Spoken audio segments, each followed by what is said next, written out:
जिंदाबाद। किसान मजदूर एकता जिंदाबाद। मजदूर आड़ती भाई जिंदाबाद। किसान मजदूर आड़ती भाई जिंदाबाद। हमारी एकता जिंदाबाद। हमारी एकता जिंदाबाद। काले कानून वापस लो। काले कानून वापस लो। ई नेम वापस लो। ई नेम वापस लो।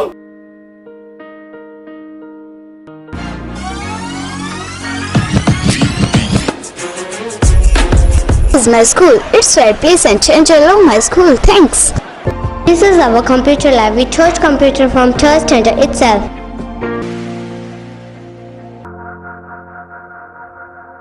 This is a school where my dream come true.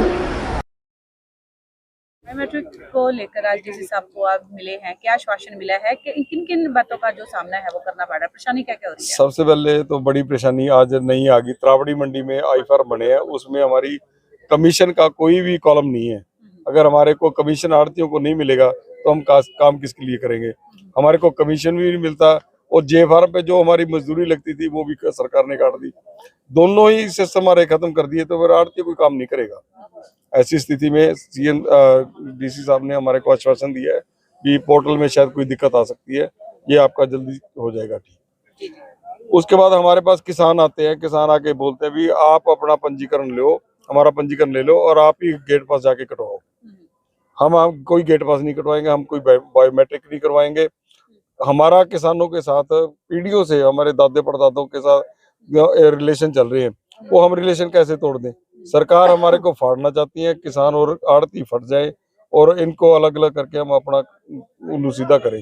हम नायब सिंह सैनी जी से एक विनती करते हैं, जो हमारा सिस्टम आड़ती किसानों के साथ चल रहा है वो हमारा वैसे ही चलने चाहिए। और जो हमारे गेट पास है वो बायोमेट्रिक किसान नहीं चाहता तो वो होने भी नहीं चाहिए, उसमें कोई प्रॉब्लम नहीं। अगर कुछ 1-2% आदमियों ने कोई घोटाला किया है, उस घोटाले को वो उनके ऊपर फेंको, ना कि किसानों के ऊपर और आड़तियों के ऊपर। सारे हरियाणा के आड़ती परेशान हो गए इस बायोमेट्रिक से और सारे ही किसान परेशान हैं। अभी किसानों से भी बात हुई है, उनका ये कहना है कि हम जो अपनी फसल है वो हम आड़ती की दुकान पर रख देंगे। हमारे पास डेली ही आते हैं, नहीं होता है तो घरों में रखेंगे और उसके बाद आंदोलन होगा, क्या लगता है? हमारे पास रोजाना ही आते हैं किसान। हम आपके पास ट्रॉली लेके आएंगे, सीधी ट्रॉली लेके आएंगे। हम अपना गेट पास नहीं कटवाएंगे, आप कटवाओ चाहे ना कटवाओ। हमारे लिए तो दुविधा बन गई। हम किसान को क्या बोले? किसान ट्रॉली ले आके दुकान पे खड़ी कर देगा, मंडी चौक हो जाएंगी तो सारा कुछ ही खराब हो जाएगा। तो सरकार को चाहिए, अगर किसान नहीं चाहता, अगर कोई ऐसा कुछ जैसे कल सीएम साहब ने कहा कि बाबा अंतर योजना का लाभ राजस्थान वाले लेंगे, वो राजस्थान में आने से रोको उनको, तो हमारे किसानों को तो ना परेशान करें। जी जी जी जी। मंडियों के जैसे गेट भी हैं वो बंद किए गए हैं, 2-2 गेट हैं वो मंडियों के बंद कर दिए गए, उससे कितनी की समस्या आ रही है? समस्या तो बहुत बड़ी आ जाएगी। 10-10 किलोमीटर तक लाइनें लग जाएंगी और अफरा तफरी फैल जाएगी।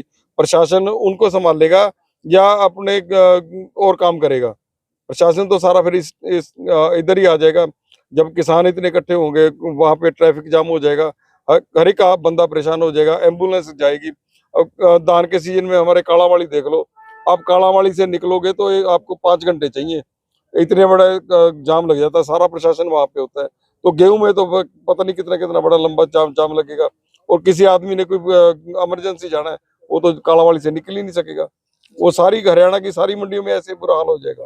आप क्या कहना चाहते हैं? समस्या बहुत बड़ी है और किसान भी काफी परेशान है, इसके साथ आड़ती जो मजदूर वर्ग है सभी परेशान है। मैडम जी, आपको सब पता है पिछले कई दिनों से मौसम की मार चल रही है, ऊपर से सरकार भी नाराज है और भगवान भी हमारे से नाराज है। तो हम तो लगता है भी आड़ती हैं यमराज के पास जाने की तैयारी कर लें, और कोई है नहीं हल।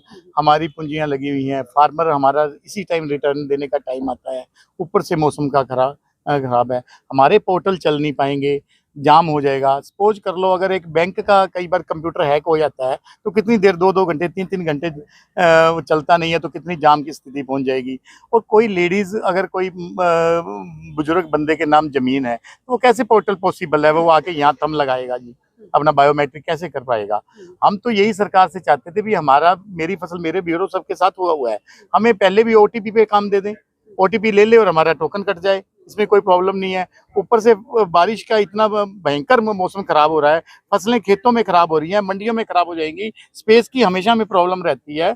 जो काम हाथों से होने, जो मशीनों से काम खेत में होता है वो आगे आगे मंडियों में हाथों से हो जाता है। तो आपको पता ही है मशीन और हाथ में कितना फर्क है। हम तो यही सरकार से हमारी अपील है कि इसको OTP पे जारी किया जाए और जैसे पहले फसल बिकती है वैसे फसल बिकी जाए और हमारे किसान को पूरा पैसा मिले, मजदूर को मजदूरी मिले, आढ़ती को उसकी दामी मिल जाए। हमारा तो यही है। हम तो सरकार के हेल्पिंग हैंड हैं, हम सर्विस प्रोवाइडर है, हम सिर्फ सर्विस की दामी लेते हैं, हम कोई सरकार से थोड़ा करते हैं। जिस दिन किसी एक भी एजेंसी को ये कह दिया गया भी आप काम करो, इन एजेंसियों के हाथ पैर फूल जाएंगे। कहाँ मजदूर पहले नहीं आ रहे, प्रवासी मजदूर कम आ रहे हैं। हमारे पास मजदूर 30-40% मजदूर आए हैं इस टाइम मंडी में। लोडिंग का उसका सबका हमारे बारदाने की कमी है, हर जगह एक प्रॉब्लम ही है। और ऊपर से ये एक बड़ा नया जो ये छेड़ा गया है बायोमेट्रिक वाला। बारदाने की बात हुई है सर, बारदाने की भी काफी कमी है, वो देखने को मिलती है। ऐसा है, अभी हमारी कल बात हुई थी इन सारे मैंने एजेंसीज के ऑफिसर से मीटिंग हुई थी SDM साहब की अध्यक्षता में। वो तो कह रहे थे हमारे पास पूरा है, लेकिन हम कोशिश कर रहे हैं अभी हमारे जो इसका बायोमेट्रिक जब तक नहीं होगी तो हम बारदाने का भी मैडम क्या करेंगे। जब उसके हमारे पास फार्मर जमीन फसल लेके आता है, वो फसल अपना टोकन कटवाएगा, वो अपना टोकन लेके आएगा, अपना बायोमेट्रिक कराएगा तो हमारे पास मंडी में आ जाए तो हम उसकी फसल तोल देंगे। हमारे तो हम सबका तो आड़ती तो लगा ही नहीं सकता बायोमेट्रिक। किसी का किसे कैसे लगा सकते हो आप? लगा सकते हो किसी का बायोमेट्रिक? आपका ही लगेगा। तो इसलिए हम कहते हैं भी किसान आए, अपना टोकन कटाए, हमारे पास ढेरी कर जाए, हम उसकी फसल बेच देंगे। मेरी सरकार से एक ही निवेदन है कि इस हरियाणा को सरकार ने प्रयोगशाला बना के छोड़ दिया खट्टर साहब के टाइम से। ई-नेम का हमने शुरू से विरोध किया था, आज वो ई-नेम हमारे पे लागू हो रहा है। पिछले दरवाजे से लाए थे, आज सीधे दरवाजे पे कर दिया बायोमेट्रिक। हमारे आड़ती भाई इस चीज को समझ नहीं रहे। आड़ती मंडी प्रधान के प्रांत के प्रधान में सभी से निवेदन करता हूँ कि सरकार ये जो करने जा रही है इसको आज हम रोक देंगे तो रुक जाएगी। अगर आज ये पोर्टल चला, बायोमेट्रिक चला, ये ई-नेम का वही सिस्टम है जो हम पे लागू होगा, आड़त खत्म होगी। सरकार हमारे को खत्म करना चाहती है, हमारे रिश्ते जिम्मेदार से खत्म करना चाहती है। इसलिए हमें चाहिए सजग रहें, सरकार का विरोध करें इस कानून का। ये काला कानून है जो आड़तियों के ऊपर थोपा जा रहा है। जिम्मेदार भी हमारा सहयोग कर रहे हैं इसमें, और ये हमारे रिश्ते को बिगाड़ने वाले कानून को सरकार वापस ले तो बड़ी अच्छी बात है, नहीं तो कल को बड़े आंदोलन होंगे।